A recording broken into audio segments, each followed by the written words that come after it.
Warning: the following episode contains explicit content, strong language, and mature themes that may be inappropriate for younger viewers. Viewer discretion is strongly advised. Hey yo, turn me up just a little bit. Yeah, it's that man space vibe. Step in the zone, microphone check. Russ and Les got the real intellect. Talk smooth like jazz on a late night set. With a convo deep and the topics connect.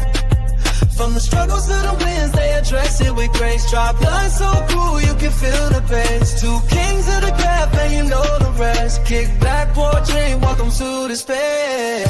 You go chillin' with Russ and Les. You go chillin' with Russ and Les. You go chillin' with Russ and Les. Hang out, cause now you vibing with nothing but the best. Forever.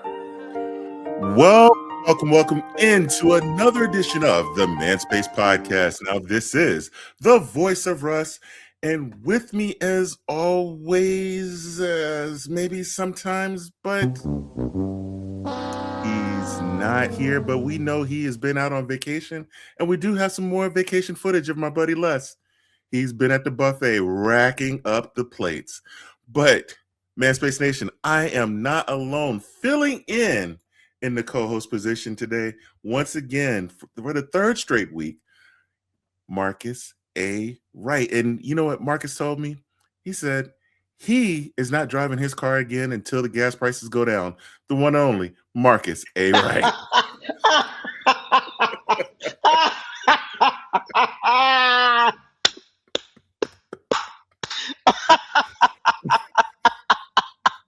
Oh, that's good. That was good, Russ. That was damn good. You damn right, though. That's exactly how I feel. Man, I kid you not. I know I got sticker shock when I looked at the gas prices over the last 2 days. I'm just kind of imagining how bad they are in the Chicago area. How bad is it there? If you get premium, it's $6.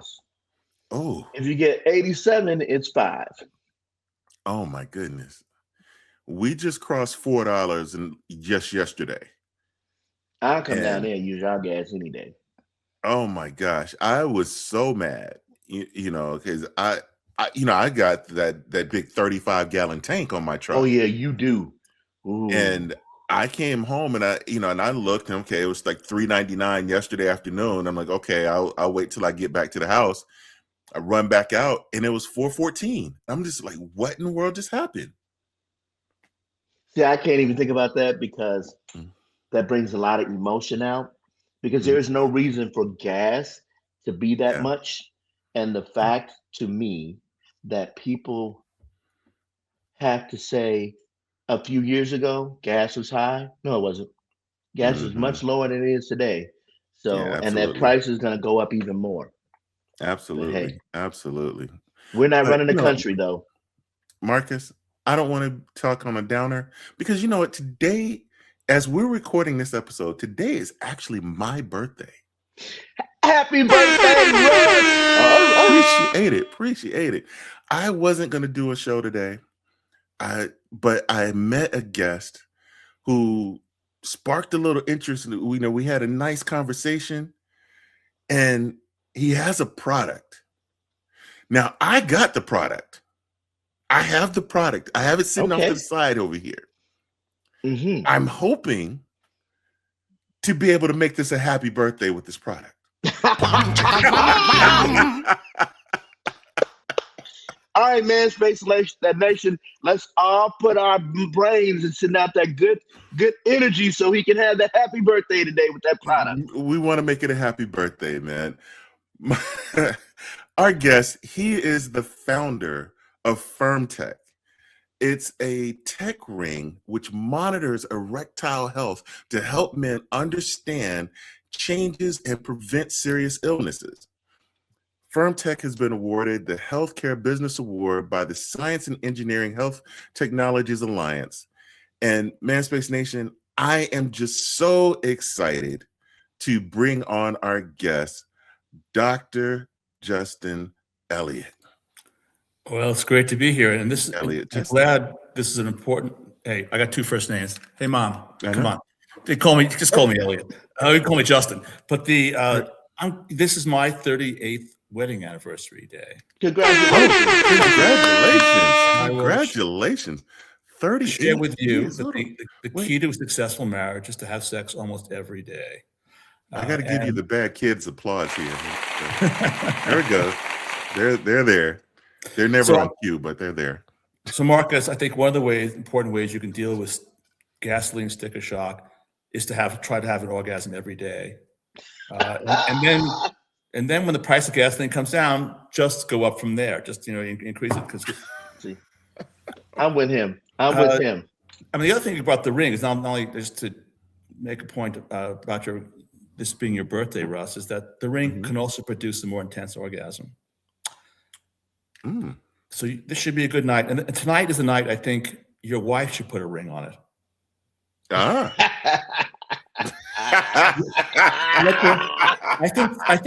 I think tonight it's your birthday. Your wife should take a knee and put a ring on it.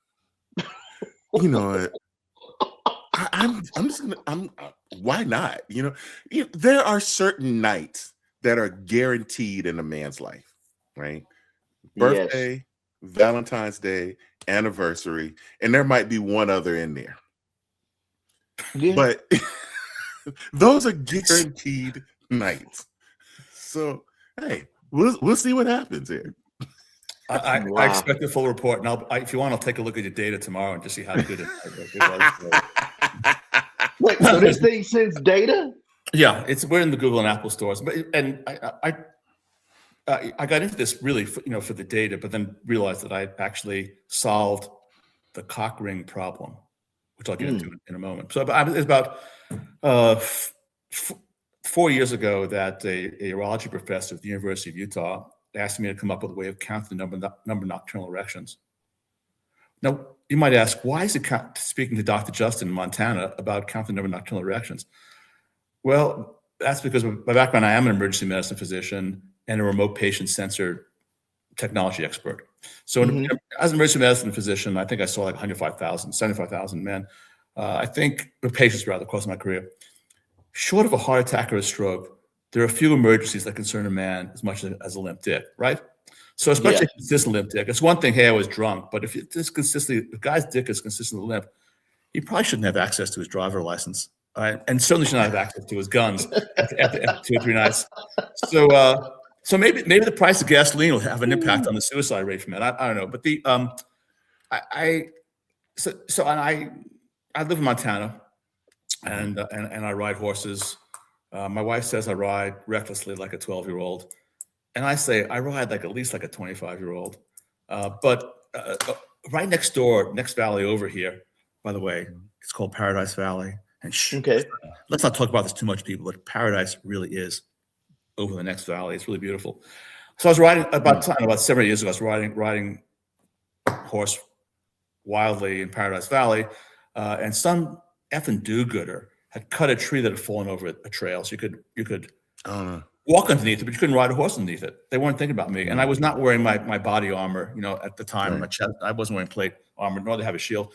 So while I was shattering that tree into pieces, I'm certain that tree is still talking about me. I broke 6 ribs and 6 vertebrae.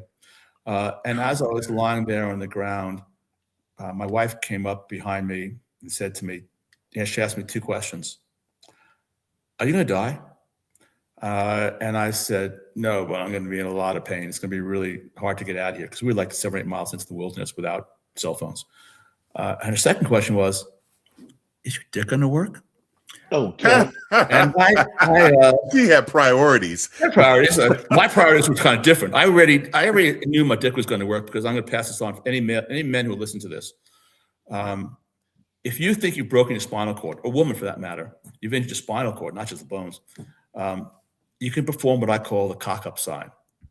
Now, I've been talking about the cock-up sign since my emergency medicine residency, 1982, 83. And what is the cock-up sign? Yes, explain this, please. Yeah, if you can cock your big toe back, you'll be able to urinate, defecate, and fornicate the big 3. So we talk about, hey, check your breathing, check your airway. Well, yeah, but there's also the cock up sign. So I read, like, my wife came along, I read on the cock up sign, and I knew things were going to work. But that got me interested in what's been done to assess, restore sexual health function in men and women who have had a spinal cord injury.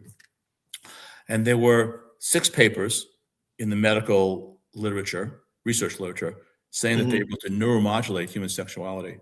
So neuromodulation, for people who are not in medicine, most people know what cardiac pacemaking is. We can put an electrode in the heart and we can control the heart. We can make the heartbeat after you're dead. Now imagine if we can do the same thing to human sexuality. So that, especially in an aging population, a population with problems, or population just want to get up whenever they want to get up, press a button, bing. So these papers were in peer-reviewed papers in the neurology literature. But one of the amusing things about medical literature is largely fiction, and most medical research isn't even fucking reproducible. People are just trying to get money. Shocking, huh? Right. Yeah. We also have learned this after COVID, that there's a lot under the guise of science, as in Dr. Fauci, I am the science. Under the guise of science, there's a lot of bullshit and a lot of just money raising or trying to manipulate people's behavior. So these papers claim they were able to place an electrode by the pudendal nerve and the cavernous nerve, everyone's 2 favorite nerves that no one's ever heard about. The nerves responsible for arousal and climax in men and women. And I tried out on 2 rams, male sheep. In the veterinary literature, no one has ever identified the pudendal or the cavernous nerve in rams, because no one really gives a shit about it. Because when a ram is in heat, he has sex like 50 or 60 times in a day. Right. And so no one's really concerned about ED issues in rams. Right. So I decided to try it out on these rams, and I had a veterinary surgeon in California, and we identified the nerves, we planted the electrodes, and we got erection and ejaculation, but we also got defecation and urination. So it wasn't quite bedroom friendly. Now, maybe in Sydney, Australia, or San Francisco, or some parts of New York or Chicago, this might be something that's not in the shy. No, but I think the neighborhood I'm talking about in Chicago too. But I thought this was not bedroom friendly, so I thought, well, ordinarily what you do at that point is you'd say, okay, well, I'm going to let me go to LA or the Bay Area, New York, and raise $25 million and go out and test this on some men in Brazil or Nigeria with erectile dysfunction. Instead, I had a friend of mine, was a urology professor at UCSF, implant an electrode in his surgery center by my pudendal nerve and cavernous nerve. My wife was not very enthusiastic about this. When I flew out, she said, "If you fry your dick, I'm never talking to you again." I then suggest to her that, hey, well, why don't you go? We'll try it on you. She said no. Anyway, I went to this guy's surgery center, and he made a decision about, maybe 2 inches long above my pubic bone. Identified the nerves, inserted the electrodes. We tried different amplitudes, frequencies, and voltages, and I felt nothing. And I don't actually think that we understand the neurophysiology of arousal and climax in men and women. If my wife were here, she would say, "It's Venus, it's Aphrodite," and I would laugh. But everything in the body should ultimately be electricity. I mean, I can make your arms move. I can make your eyes blink. I don't know. So I think it's complicated in a way that we just don't quite understand. But I call this Project O. I certainly can guess why I called it Project O. And I tried to get it published, but negative studies almost never get published, especially negative studies that challenge the conventional wisdom. And I was basically saying, hey, I'm not certain that what we think is responsible for erection and ejaculation is whether what's going on. But years later, about 4 years ago, a urology professor at the University of Utah heard about this, and he contacted me and said, "Look, I want to work with you." I said, "I heard about Project O. I know that you have expertise when it comes to remote patient sensor technologies, because I was involved in emergency medicine, and that led to a career. My founding the second oldest telehealth company in the United States. And my vision was that, hey, this device we all have in our pockets here is smarter than every doctor in the world. This is how everyone should enter healthcare, and God knows we'd save trillions of dollars, really probably $1 trillion in healthcare if we allowed this to make medical decisions. But so he told me he wanted to count the number of nocturnal erections that men have. And I said, well, that's really interesting. Why should we care about nocturnal erections? And we know about morning wood, and we laugh about morning wood, but what does it mean? He said, well, morning wood, having one is not enough. Mm-hmm. A healthy man, say a man in his 40s, should have 3 to 5 nocturnal erections, and they should last about 35 minutes per erection, and they should be firm, hard. And I said, well, and if that number goes down by 50%, a man has a close to 50% chance of having a heart attack or angina in the next 2 or 3 years. Well, that kind of took me aback, because to be able to monitor someone's sexual health through their penis, well, there's a vital sign that really interests men. Because if I don't really care whether my blood pressure goes up 10 points and my cholesterol goes up 40 points, because I really don't care about those vital signs if they're extreme. And in general, they're not. We doctors over treat people for lipoproteins and blood pressure. So wait, Justin, you said Sure. something that's intriguing to me. We should, men over 40, you said they should have at least 3 erections a night, and they should all last about 30 minutes. Yeah, how many do you have last night, Marcus? And you don't know. I don't know. And the point, so 2 points. One, we talk about lead indicators in medicine. We're talking about something that's predictive, not an association. Mm-hmm. So that's really powerful. So if your blood, if we treat high blood pressure because it's associated with stroke, we treat elevated lipoproteins because it's associated with atherosclerosis and heart attack, but it's not predictive except at the extremes. This is a predictive, a predictive number. It also tells you about your sexual health as well too. So that got me really excited, because this would be a fresh vital sign, and one that men would care about more than permission than anything else. And so we have to figure out a way of counting nocturnal erections. So this doctor had come up with a form factor that was a condom ring, but had 8 times the elasticity of a condom ring, and he embedded sensors into it. And I told him that he wasted his time and money, because he was worried about strangulation effect if this device were worn overnight. Right. So how do you avoid that? There's no warning on a. I can buy Continent gas station in the United States, and there's no warning on the box that says, "Hey, your dick is going to fall off if you wear this overnight." So we don't have to worry about the elasticity. So my suggestion to him was, let's embed sensors into a cock ring. And he's, like most straight guys, had never used it. What's what I call a cock ring virgin. He would never use one. It's kind of pathetic in a way, because I started the show by saying I'm married 38 years. I'm married to a woman who's into sex toys. And if any men who listen to this and considering getting married, you want to marry someone who's into sex toys. Forget about her being a number 10 in look. You can take a 7 and she's into sex toys, she becomes a 10. So that's just a side piece of advice to men who are listening to this. So I was familiar with cock rings, and the cock rings, they suck. I don't know. Have you guys ever played around cock rings? I have not. No, not prior to the show. No. So you're both straight. So 90% of gay guys use cock rings, and 10% of straight guys do. And next week I'm going to be at the American Urology Association conference in DC. And I'll be able to tell the difference between a straight doctor and a gay doctor with one question. Use cock rings. The gay doctor is like asking a woman whether she truthfully uses a vibrator. They all do. And they roll their, so the gay doctors roll their eyes, like, oh, fuck, of course he uses cock rings. Like last night, you got a better one, because the one I used pinched and it was uncomfortable. And the straight doctors, they react like Superman and kryptonite. It's like, oh, whoa, not me. I don't need that, and right. And it's kind of, and maybe some of my patients need it, but the reality is, what we've discovered is that all men should just need cock rings. They should want them. I'll get to that in a moment.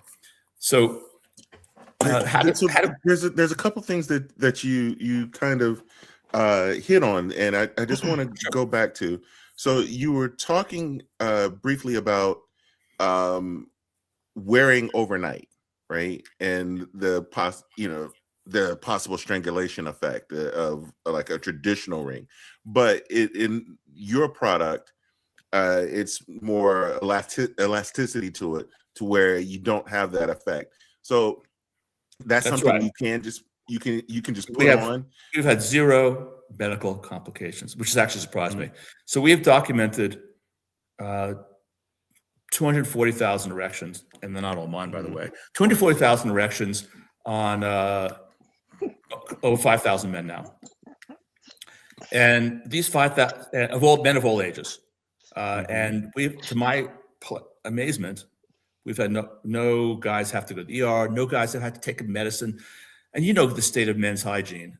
I was amazed that we haven't had a single guy complain about, a yeast infection, crotch rotch, or, Okay. I mean, I've had some guys send me pictures of chafing after, hey, if you're going to manscape and then have vigorous sex with a ring, and you want to send me a picture of irritated hair follicles, sorry, that's not a complication. Go on and have fun.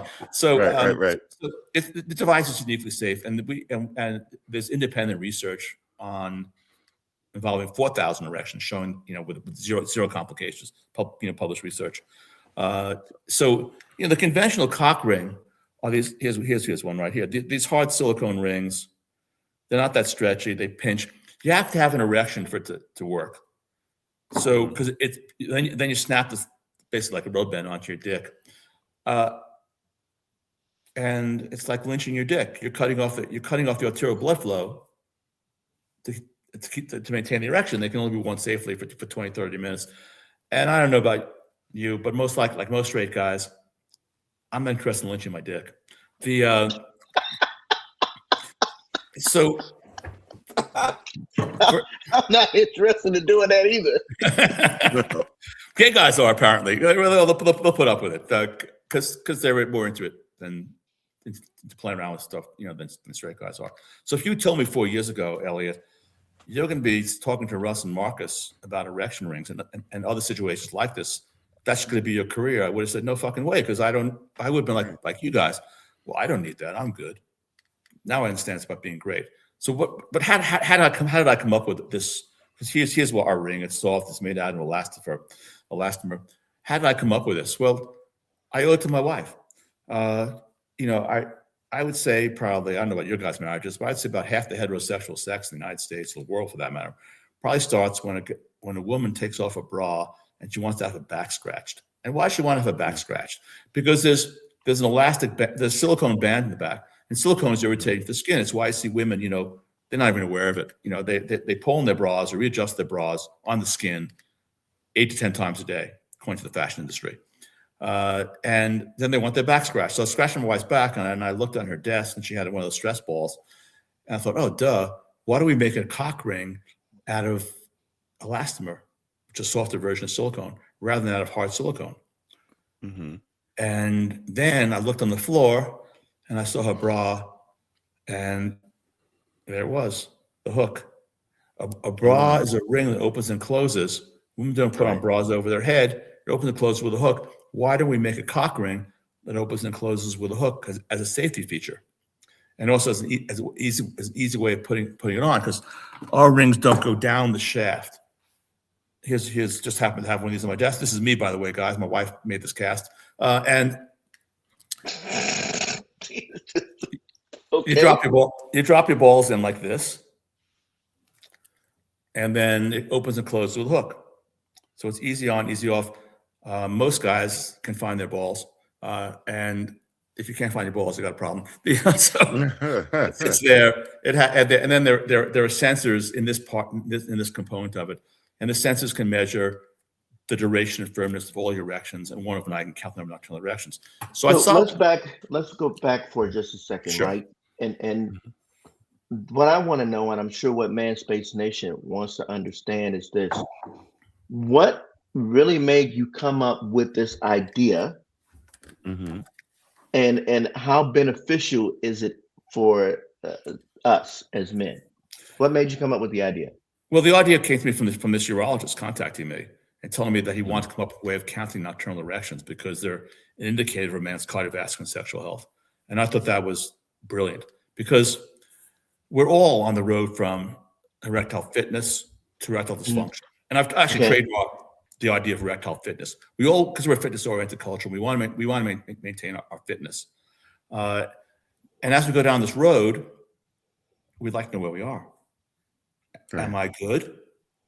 Or is there some early problem that like, hey, when my engine light goes on, it doesn't mean my car's going to fall apart. It's just telling me to get it checked out. When I see that my gas gauge is low, it doesn't mean I'm going to crash. It's just a signal of potential problem. When everything is blinking red light in your car, you got a fucking problem.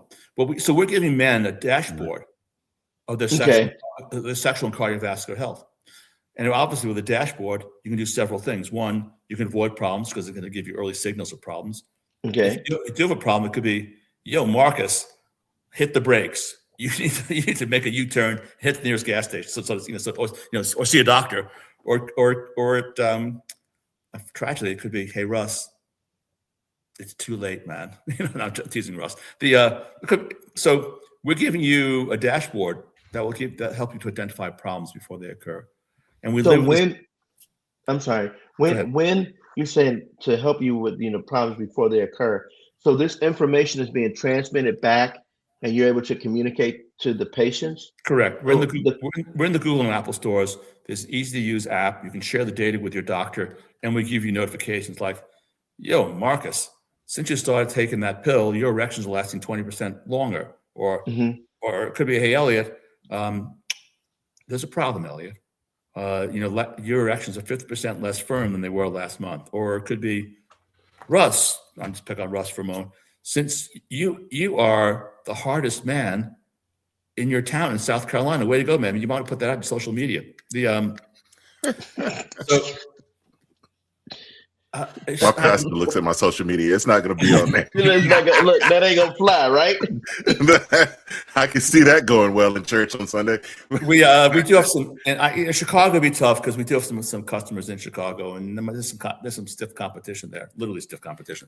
But so we're providing you with important data though, and there are now in the United States there are about 80 doctors who get data information about their patients as well too, in order to help men. But at both extremes, here's how it's helpful, Marcus.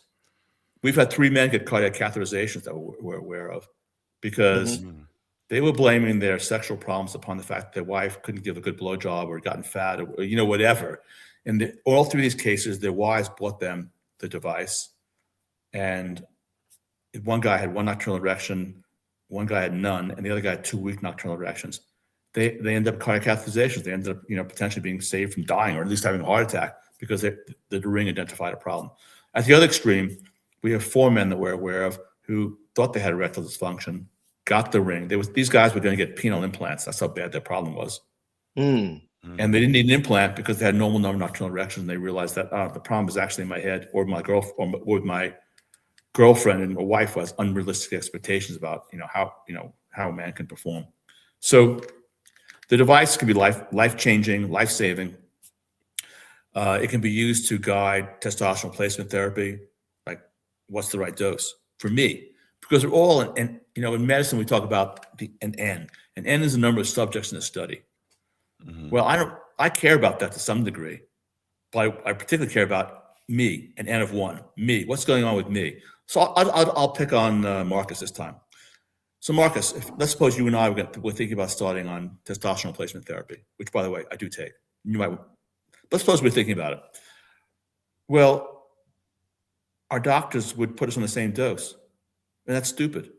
And they say, let's get a blood test in 3 months. We're different races, different ages, different physical condition, probably taking different medications.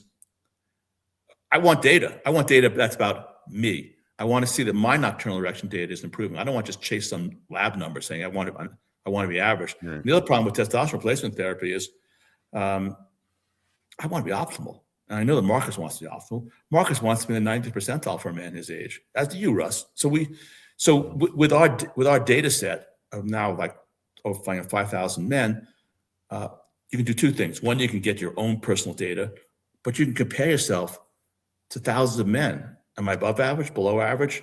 Where am I? So we're taking men's health, andrology, into the 21st century of objective and most importantly, personalized care. So in the world of the biohackers, they're recommending all sorts of supplements and exercise, et cetera. Well, right. What really works? Well, now we can Right. make that an objective, and I'll share with you that we have tested pretty much every supplement that you can get at the sex toy store, online, or in a gas station. Zero. We have not found a single supplement, a large citrulline, maca, horny goatweed, beet juice, ashwagandha, nitric oxide. We have not found a single supplement to help men. Now, it might help you because then I have the device to test it, but we have not found a single supplement to work. With this device, you can also right size. If you are going to take a PD5 erection pill, well, what's the right dose? I know Right. I take 5 of the Dalafil every day. If I take 10, I get no more benefit. I don't see my nocturnal erections increasing. So why would I take more? Why would I expose myself to a side effect? One thing that I can't stand about conventional medicine is the fact that we treat everyone as if they're one size fits all. So that is a great statement. Here's and I apologize for cutting you off, but Sure. Go I'm ahead. gonna put myself out there, right? I had acute pulmonary edema about a year ago, and I literally crashed twice. Okay. And to almost die 2 times right in front of your wife was not a cool thing. And truthfully, it was because my blood pressure was through the roof and everything else was going on in my body. I had fluid in my lungs, all kind of crap going on, right? Now, when I came home after being in intensive care for 5 or 6 days, I was not able to get an erection at all. Okay. And then after I got a little better, and as time went on, I wouldn't say I was back to being 20 years old. I would love to go back to being 20 years old, but I wasn't back to being 20 years old. However, I was getting more and more erections. With your device, if someone is suffering or going through something, because acute pulmonary edema, it kind of happens. There are warning signs, but Yes, it'll just happen. there are warning signs. Yeah. Right. But our Will device that could give give me you the information? Our device could potentially give you a warning sign. Okay. Because 50% of men, before they have a heart attack, and 3 months before they have a heart attack, get ED. 80% of men with strokes get ED in the 3 months before they have a stroke. I don't know what it is for acute pulmonary edema, but you get acute pulmonary edema because the pump is not working well. And I would be shocked if there weren't signals that our device, could give you. Let's look at blood pressures though as an example of several things. One, how we doctors both overtreat and stoop and wrongly treat high blood pressure. I'll talk about. We can leave sex for a moment. Although I hate to, I love sex. But high blood pressure. Look at all 3 of us again. If all of us, and I have high blood pressure. If all of us went to a doctor, they would ignore the fact that we are different races, different ages, taking different medications, different cardiovascular condition. They would put us in the same pill. And what they should do, that's stupid. Because they say, oh, you got high blood pressure, come back in 6 months. What they should do is tell us, hey, Russ, Marcus, Elliot, get a blood pressure cuff. Take them reading morning and night, 2 readings a day for the next 2 weeks. Take this pill, and then let's do a telehealth visit. Let's review the data, and let's decide, is this the right pill for you? And is this the right dose? Because we're all ends of one, and what we do in medicine is we generalize. And then with high blood pressure, this doesn't apply to you, Marcus, because your blood pressure is probably significantly high. We end up treating men over-treating men in the borderline. So one of the major side effects of a lot of blood pressure medications is the difficulty sustaining an erection, and we doctors never warn people about that. Matter of fact, I've got men who come to me with I've got ED. No, you don't. You're taking 2 medications or 3 medications that are affecting your dick. And there are medications that can be substituted for this. You need to go back to your doctor. You take it because you don't have ED. You have a medication problem. And I want to get to the definition of ED just 1 second. But I just told my own experience with blood pressure. My doctor wanted to put me on 2 pills. And then I thought, that's stupid. Why do I need 2 pills? Maybe my blood pressure is just higher when I'm in the office. So I took my blood pressure for 2 weeks, twice a day. And I did it with taking 2 pills. And then I did it with taking just 1 pill. And there was no difference whatsoever in my blood pressure. So then I cut it back to 1 pill. And now I'm taking half the dose that he recommended. Why? Because I have data. I don't even discuss it with him because he just, that's not his, what's the point? So now I'm taking one pill, half the dose, whereas if I were just seeing him, I'd be taking 2 pills and seeing him every 6 months. And that's how dumb it is. And then, so we end up over treating people in the gray zone. Because my blood pressure, no one actually knows if your blood pressure goes from 120 to 135, it's not predictive. And maybe the side effects of the medication are greater than the benefit from the medication. Now, your situation is different, Marcus. I mean, if you had cupillary different, totally different. But right now we're treating men with ED without any data. That's kind of shocking. This is the 21st century. We're putting men on erection pills or testosterone or some other medications as well without data, and that's just unethical, to my mind. I want to pause you for just a second, because one of the things that keeps crossing my mind is the safety of the product itself. Because there are studies that are out there that even talk about, men carrying their cell phones in their pockets and having it too close to their testicles, the Bluetooth and radiation from that affecting your testosterone levels and affecting you getting an erection. There's studies out there that say that that's negative. So having this device where it's constantly sending data back to your cell phone, it's not. So this is how we address that. Yeah. And the Bluetooth is off when it's on the body. It's just recording, so there's no radiation. Okay. So after you had sex or after you wake up in the morning, you then turn the Bluetooth on, and the Bluetooth then sends the data anonymized to the cloud. It gets interpreted and goes back to your phone. So there is no radiation when the device is on your body. Okay. Of course, Russ, a man whose testosterone is probably as high as yours probably could benefit from some radiation. No, I'm kidding. No, so I thought, I had that concern from the very beginning. Now there are people who want us to make that optional because they want to live stream their data. They're on the gamification part of this. Right. They want to watch their data while they're fucking. I don't think that I want to sit there and look at a chart. That's what I'm thinking. That's the last thing I want to look at. I ain't thinking about that damn chart. Yeah, I'm thinking about my dang on enjoyment at that moment, not the chart. Yeah. Anyway, that's we are in version 2.0, and I want to talk about ED in 1 second. But we're coming out with an advanced version of the device, the men's device, this year, and we are adding an accelerometer to it. And the accelerometer will allow us to tell you how many calories you're burning, and send notifications like, "Hey Marcus, if you want to lose weight, get up. You gotta change positions." Or oh my God! I'm teasing. I apologize. Stop being lazy. Get up there and do some work. Yeah, exactly. Stand up, man. Yeah, or it could be, but allow people to actually play around with. This doesn't appeal to me, but it appeals to my daughters, my kids' generation, to play with.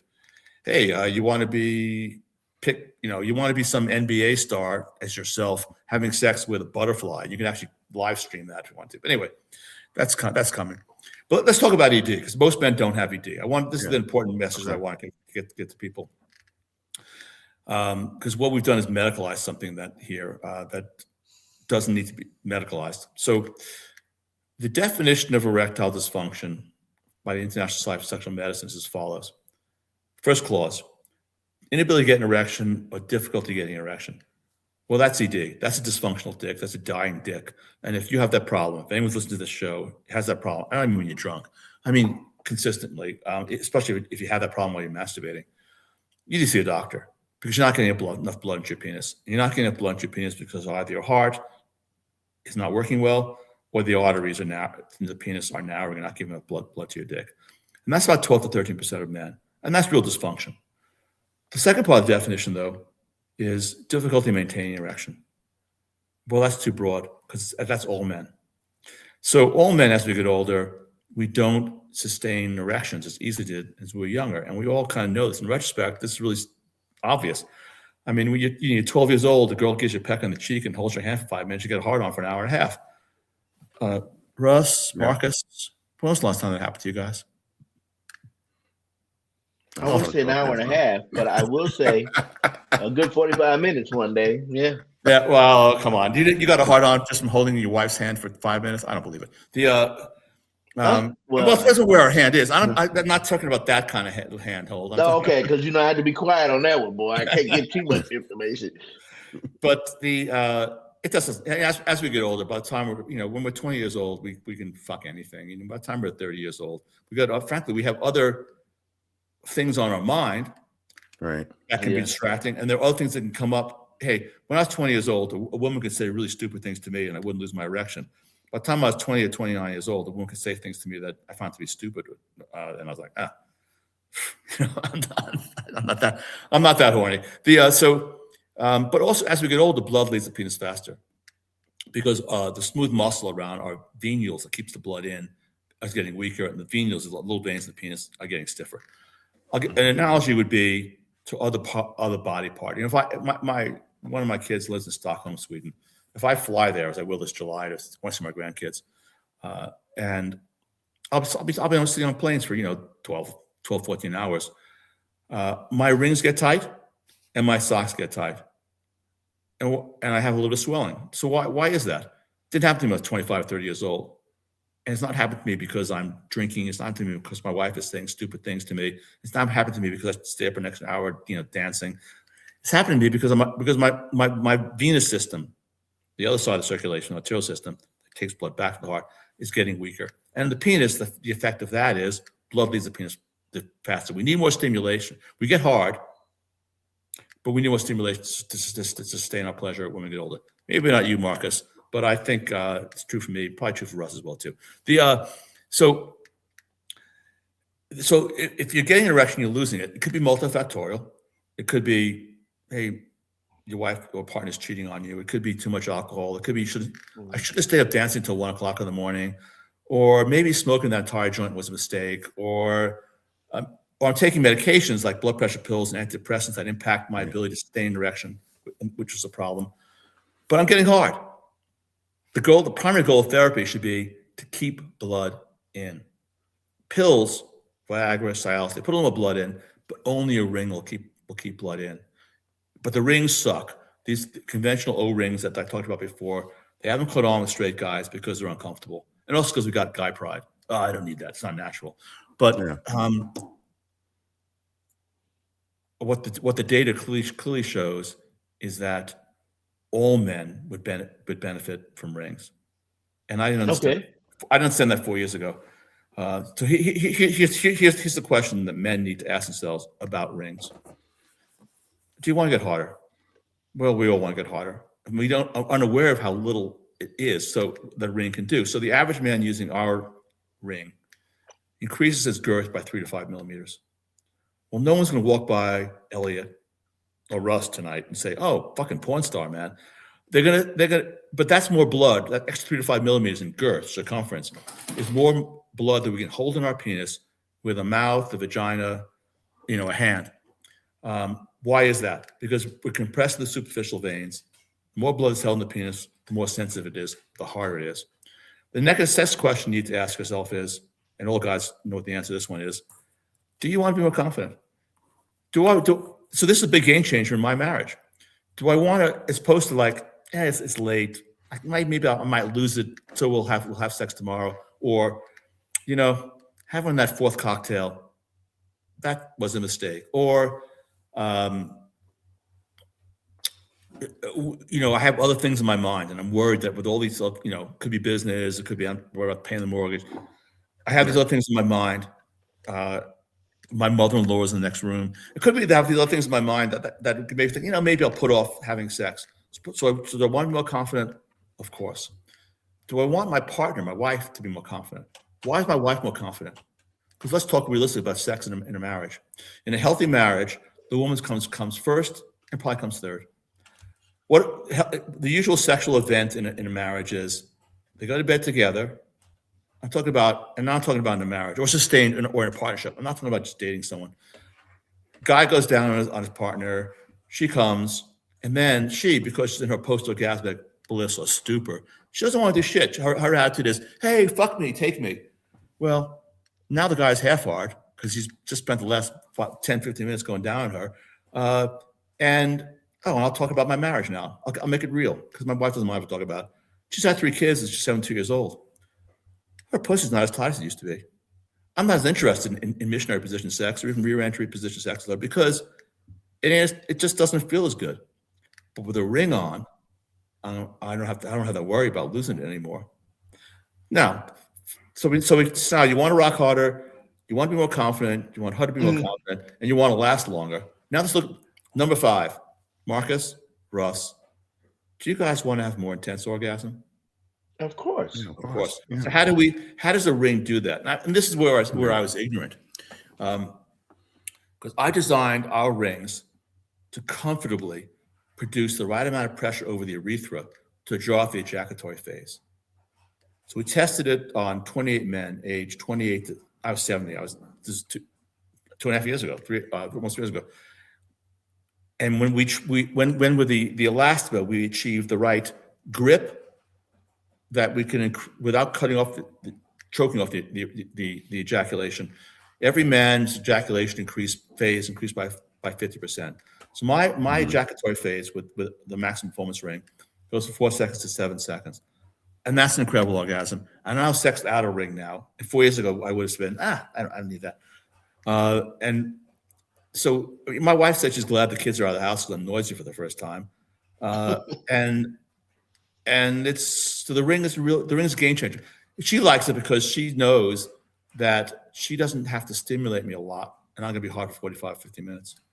And that's a game changer. I hear about that from our customers all the time. And I didn't understand this. I got into this with data.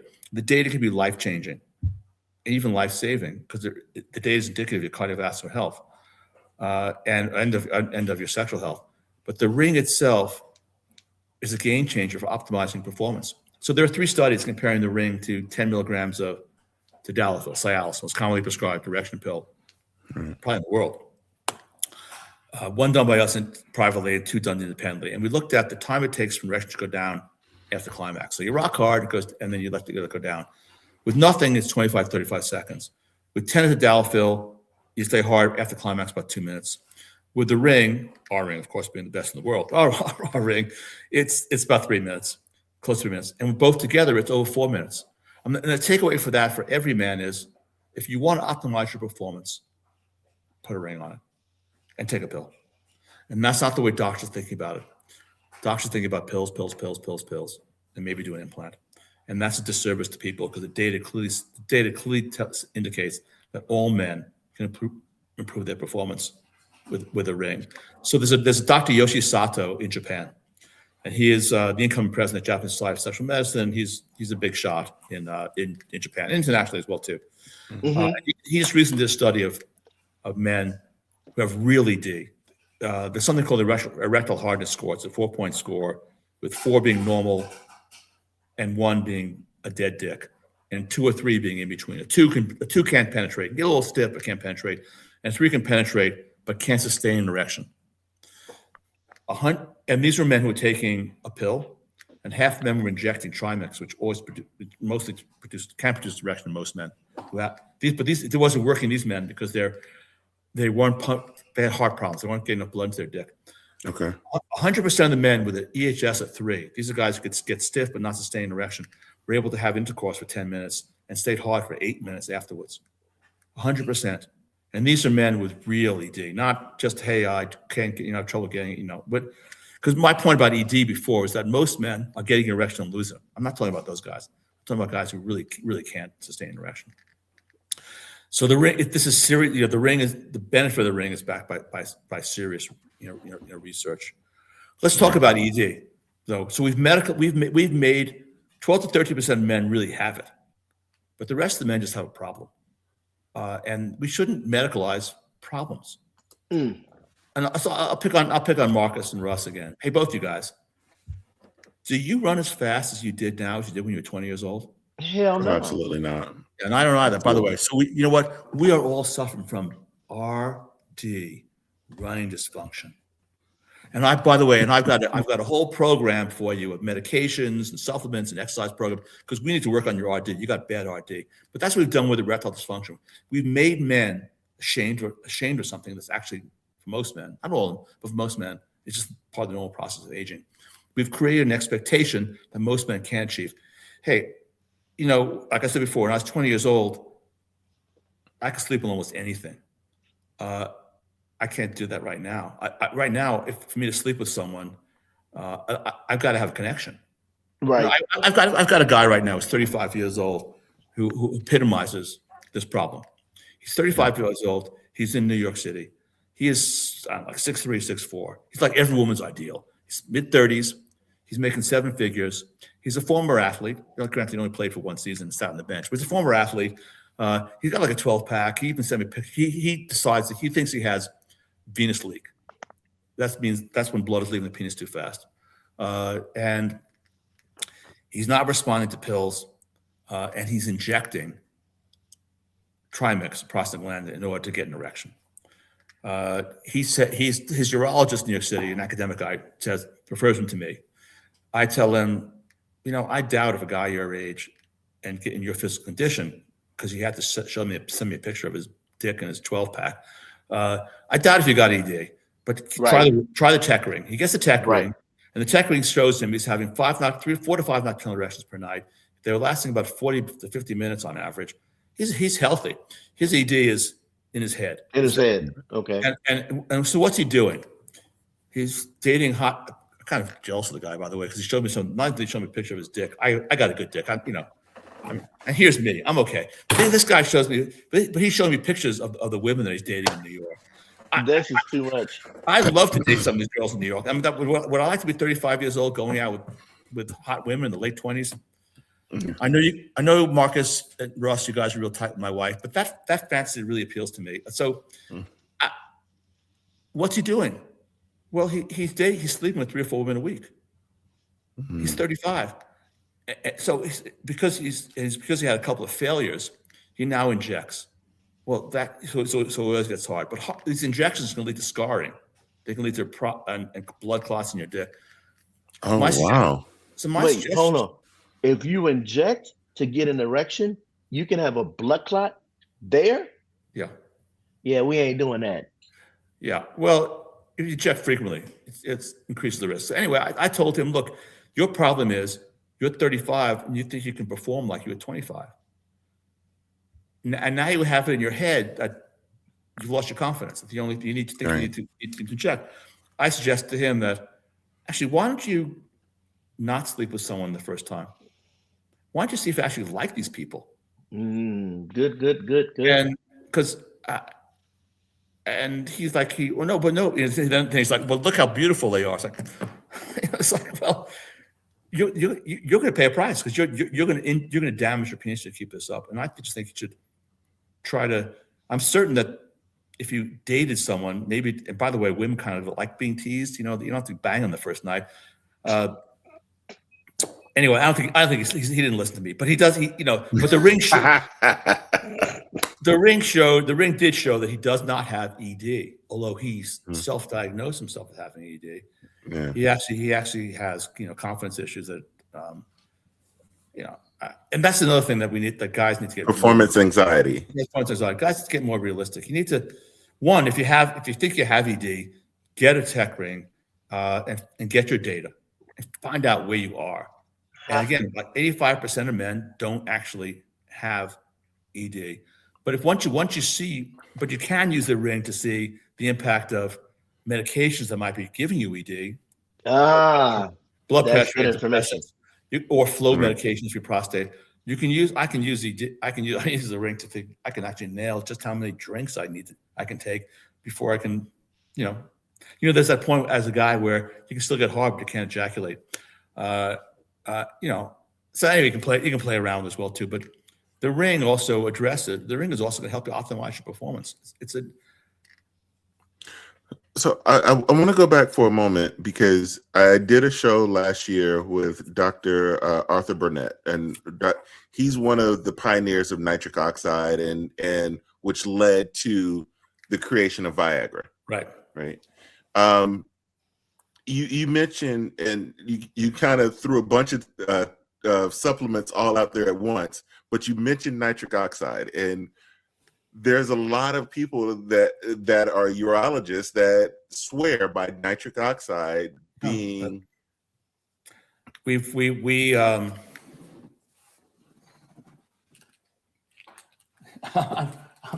I'm not going to. I shouldn't be doing this. Yeah. Yeah. I don't know which company this is. We have not found them to work. A lot of things in medicine are theoretical. Yeah, they should work, but they don't work. And because they don't, but of course you can be an N of 1 and test it on yourself, and you can say, okay, well, Elliot, you're wrong. Well, I could be wrong. We tested on 12 men here in Montana, and you guys could say, hey, they're all white guys in Montana. I'm teasing you guys. I don't think it's gonna work. Because we looked at, because we and I say that because I take things that don't work. The placebo effect is really powerful, but even more powerful than the placebo effect is the Hawthorne effect. And what most people think is a placebo effect is actually the Hawthorne effect. So I'll explain what it is. The placebo effect is when you don't know what the study is about, but you're getting a pill, sugar pill or a regular pill, and they're going to measure some parameters, and you don't really know what's going to happen. And the placebo effect is 25, 30% benefit. It's really kind of magical. The Hawthorne effect is when you are told, hey, Elliot, Russ, and Marcus, we're going to study erectile dysfunction, and we're going to give you a pill or not give you a pill that may or may not have an impact. Well, now I already got it in my head that's going to work. The Hawthorne's effect is about 40%. Well, most of the papers that were done with Viagra, sildenafil, back with Pfizer back in the 90s, only showed benefit of about 40%. I mean, I take Cialis. I take 5 milligrams of Dalafil every day for my heart and for my dick. But and I can measure the impact. I can look at my nocturnal erections. If I don't take Cialis, I lose about 5 to 10 minutes of nocturnal per erection, and and I go down from, say, like a 6 in firmness to a 5 in firmness. I don't know if it's going to really change my life very much, but why not take it? I'm getting more blood flow at night. And if I'm getting more blood flow in my dick at night, I'm getting more blood from my heart at night. And I don't want to end up like Marcus with a heart problem. I want that blood flow. So into my coronary arteries.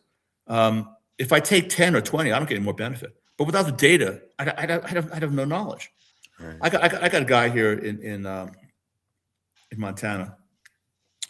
He's Indian American, I mean, genuine Indian American. He's a PhD in water engineering. He's a really smart guy.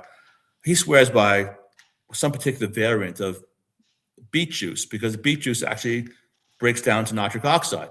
And I said, well, that's interesting. So are you up for testing it? So he got a tech ring. And whether he took the beet juice or didn't take the beet juice, his erections were just as hard and lasted just as long. He still takes the beet juice because it's in his head that it works. And if we went into my bathroom right now, I'm taking probably, 7 or 8 supplements. I don't think a couple of them work. That's vitamin D3, especially for white people, but even for blacks as well too. It's a benefit. It's a substantial benefit. I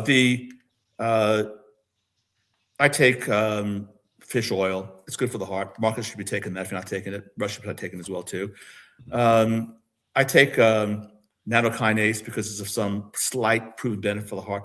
The rest of the stuff I take, is magnesium making a difference in my life? Does vitamin C make a difference in my life? I don't know. But when it comes to supplements, we've tested a bunch. If guys want to get the tech ring and say, hey, nitric oxide worked for me, Elliot, you're wrong. I'll say, great. Show me the data. Because we haven't seen it. Okay. I told the story last week. Marcus and I were just having a random conversation, and I mentioned it to a urologist, Dr. Stephanie Z, who I had on the show last month. There was a nitric oxide product that I used to take, and this was, I didn't know about all the other benefits of it. It was just, I was in GNC. The guy said, hey, you should try this because as a workout aid, right? Me and my buddy would go to the gym every day during lunch. And he said, hey, try this supplement. And it was actually NOx2 was the product, right? And nitric oxide, NOx2. They don't make it anymore, but it's not that one. I saw that when you put it up there.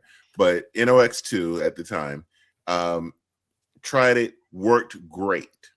Like recovery, the whole works, amazing benefits, to the point where my buddy told me one day that his wife started crying in the middle of sex, and she swore that he was cheating on him because she was like, "You've never been like this before."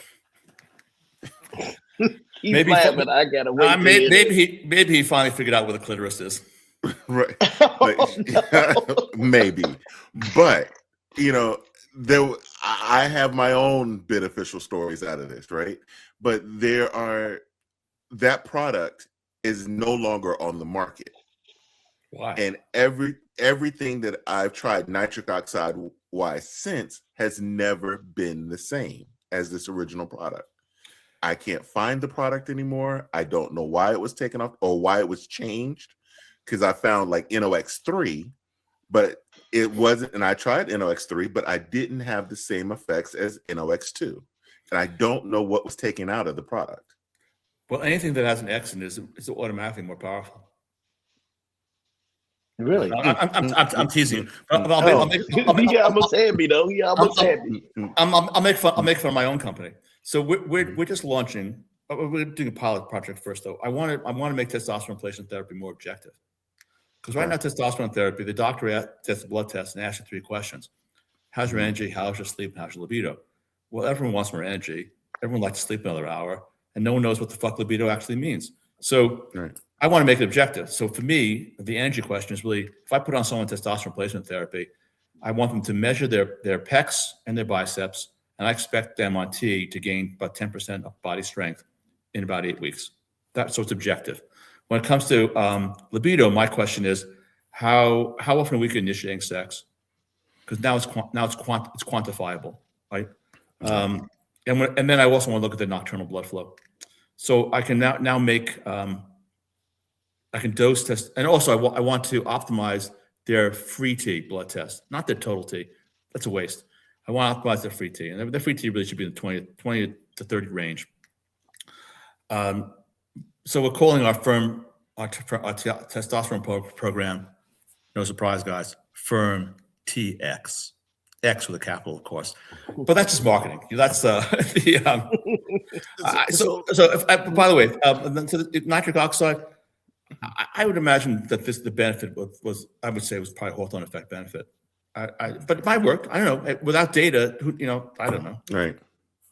But when it comes down to, and my question just kind of just went out of my mind because I started thinking about the NOx again, but let me kind of hey Russ, I have the secrets. I have a stash of NOx here that I'm holding back on you, but for you, I've got a deal. Let's talk after the show. We'll talk after the show. Yeah. But I know I'm kind of eyeing the time, and I want to be respectful of your time here because we've gone a little bit over. 5 more minutes, okay? Okay. All right. So when it comes down to this product, let's go back and just explain how and when should they use the product? Yes, Sure. That's a great question. Well, let's focus on the fun side first. Mm-hmm. I don't think any man who wants to have a more intense orgasm should use a ring and take a pill. I recommend having an orgasm a day. I think an orgasm a day keeps the doctor away, whether you're with a partner or whether you're with yourself.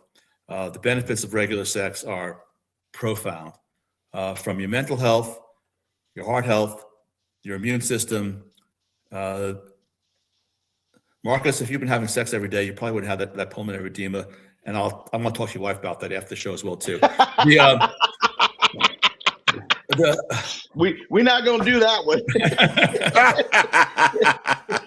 we all want to live, so we're not going to ask her any questions. I'll write your prescription. So but as far as the data goes, I think that any man who has sexual problems should want to sort out what's going on. You really can't sort it out without the data. I mean, to go to the sex toy store and buy a pill, or to go online and get Viagra. I mean, there's a Dr. Mohit Khera. maybe the most famous andrologist, urologist in the United States. He's at Baylor University. And he recently said in a podcast, in which he said people meant to use that device, but he said in the podcast, Viagra is Vicodin. And what do you mean by that? He meant that if you're a guy who's at risk, and all men know you're 45, 50 at risk, if you're at risk of having heart disease or diabetes, taking Viagra could just be masking a problem. Right. You don't want to mask a problem. You want to assess the problem.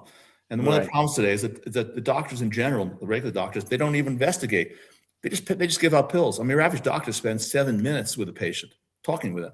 Well, they don't take sexual history. None of that doctor takes sexual history. The doctors never ask that key question. Is your problem that you can't get it up? Is your problem that you get up and lose it? They don't even. That's such a simple question, and they don't even ask it.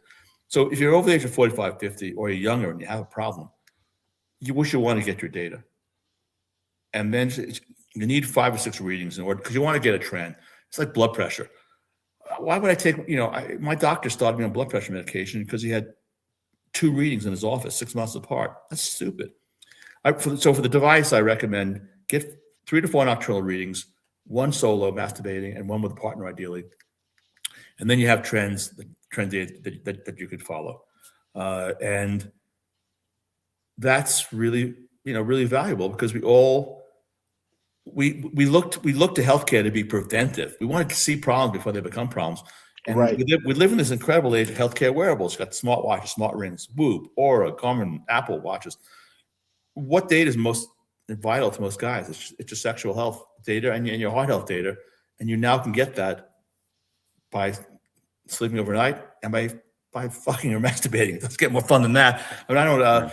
So that's my. And I'm confident, by the way, Russ and Marcus, that what we're doing will become the standard of care in men over the age of 45, 50. For that's part of a preventive health exam.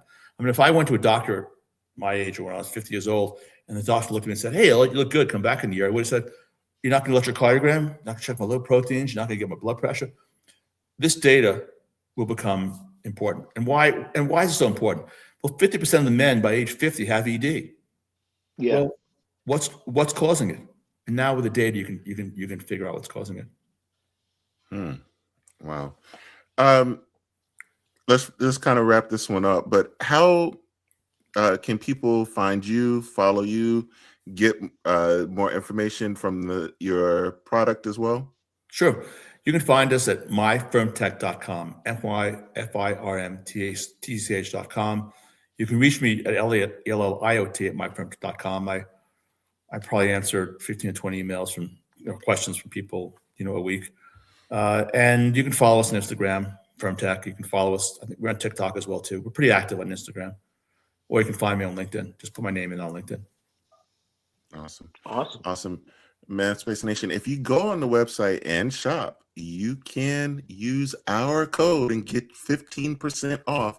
Our code TMSP15 and get 15% off your first product, your first order. How's that? Put a ring on it. Sound good to you, ManSpace Nation? Go to the site, myfirmtech.com, and shop now. Shop often and be happy. Dr. Elliot, thank you so much for spending time with us here on the ManSpace Podcast. We definitely appreciate you. There's so much more that I really want to dig into with this one, but we got to be respectful of your time, and I appreciate you. Thank you so much. This has been tremendous. Marcus, do you have a last question or anything for him? I just want to know, and I know he's got to get going, but how difficult is it because how men are, we don't like to talk about a lot of different things. How do you get a person to open up to you that may have that problem and they're ashamed, afraid, or whatever it is to talk about it? Well, one, I make the point to them that you might not actually have the problem. You might have something that's actually not, at least you probably are not dysfunctional. You might just have a problem that's easily solved. Got it. And the other is, I try to make that distinction between need and want, because guys say, I don't need it, I'm good. Well, it's not about good. It's about being great. Do you want to optimize your performance or not? And we all guys, we all want to optimize your performance. No, of course. Thank you. Absolutely. Sure. All right. Thank you so much. We definitely appreciate you, ManSpace Nation. We'll be back with more of the ManSpace Podcast.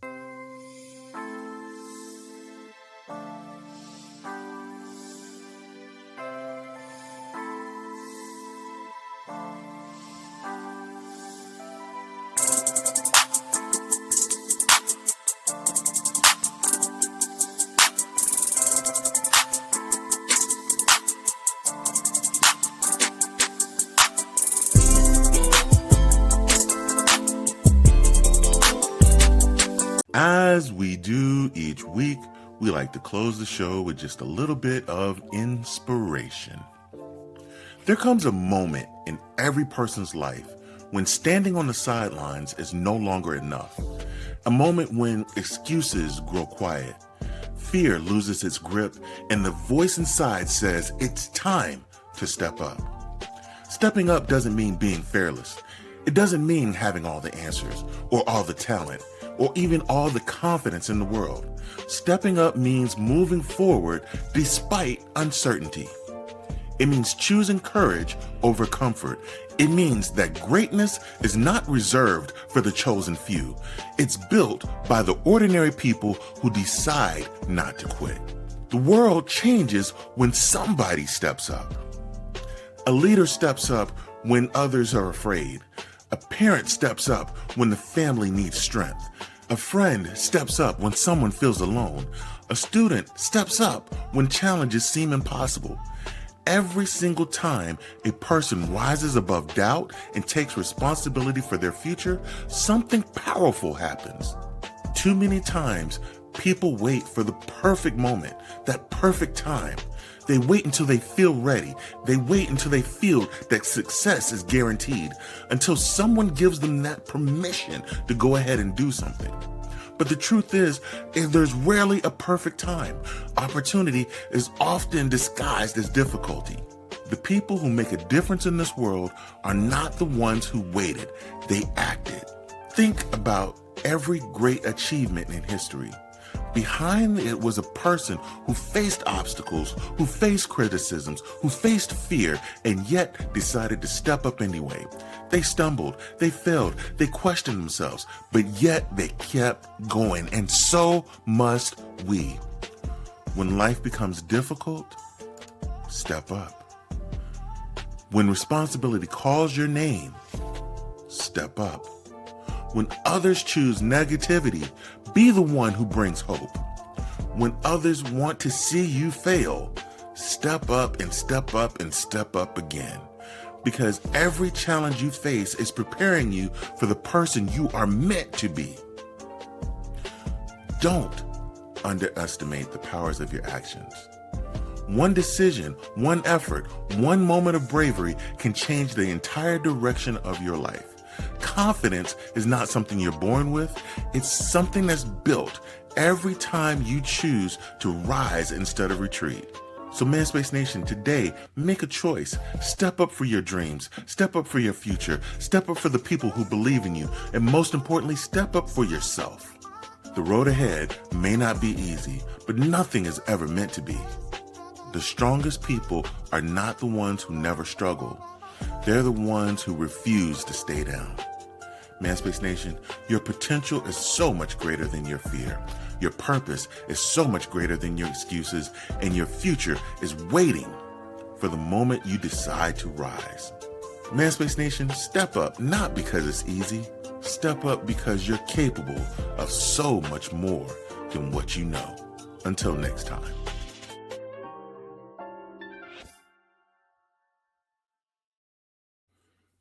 And, you know, when it comes to stepping up, I think that goes back to our conversation today, because you have to step up and take in charge of your health. One of the things that he mentioned, Dr. Elliot mentioned, that really caught my attention was the fact that a lot of times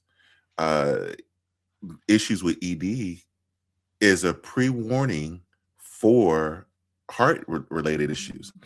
And I know that this is not something just coming from him. Dr. Z mentioned the same thing when she was on the show. Dr.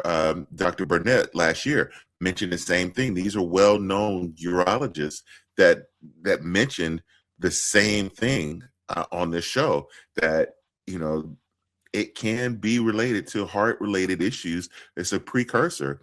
So you got to, step up, take charge of your life, take charge, not just for yourself, but for the people around you. Right. And a lot of us don't think of that and think that we need to go get checked out and get looked at and try to be, go through those things, because if we did, we would rush out a lot quicker because none of us want that area affected. Right. But Oh, we don't yeah. think about, we don't think about when it's happening, what's going on. And he brought up a good point. A lot of doctors just want to give you pill. Right. Well, it's time for us as men to demand the test so we can really find out what's going on instead of Yeah. just taking, Viagra or Cialis or whatever Right. else is out there, or going to the gas station or going to wherever to get a Right. pill, instead of really, hey, what's going on with my best friend in the world right now? What's happening to Right. him? Yeah. If we did that, we would be a lot more healthier because, like I said, a lot of us don't want to be affected, but we think that taking the pill always solves the problem, and it does not. Right. And it does not. Absolutely not. Absolutely not. Marcus, I know this is your last night of joining us. This has been a blast. I appreciate you stepping in for Les these last few weeks. This has been fun. I got to figure out a way to get you back on the show with Les, and so we can do it again. The three of us here. This will be good. I know your schedule's all booked up, but you let me know when. I'm glad that my friend Les had an opportunity to take some time with himself, his family, and get some relaxation. Absolutely. Les, I welcome you back. It was great filling in for you. I know I had big shoes to fill. No, I didn't, because I'm from the Chi, and you from where? I forget. I think it was Detroit or something. But yeah, Chi-town, baby, Chi-town. With that said, we made the announcement earlier today on social media. July 8th will be the season 7 premiere of the Manspace podcast. Awesome. We're going to figure out something special to start off season 7. We do something different every year. We make a lot of changes every year. But season 7, we're going to do something fun for the Manspace Nation. So make sure you stay tuned on social media and the Manspace podcast to find out more. And then you know what we do on Monday nights. This episode and every episode of the Manspace podcast, the new episodes air 2 days early before it airs to the rest of the world on WTMSTV.com at 8 p.m. Eastern Time. And then on Thursdays, it's Throwback Thursdays at 8 p.m. Eastern with back-to-back Throwback Thursday episodes of the Manspace podcast. Now, Marcus, how much are you going to skate the rest of the week? Probably a lot more than you think with the price of the damn gas here in Chicago. It got the old school roller skates on too. Hey, with the helmet for this big old chroma dome. Yeah. Hey, being safe. Got to protect the dome, man. Got to protect the dome. Yes, sir. I'm skating a lot more than you know. I'm sure. Man, it's been fun. It's been real. Manspace Nation. On that note, we are out of here. No gimmicks, just game that my sure in sight. They shine like the city on a Friday night. Man talk, real talk, that's the way that you bless. Giving knowledge and some laughs in the same finesse. From life goes to the jokes that hit. They the tag team champs, yeah, legit with the wit. So pull up a chair, let the stress digest. From the beat drops, you know the rest.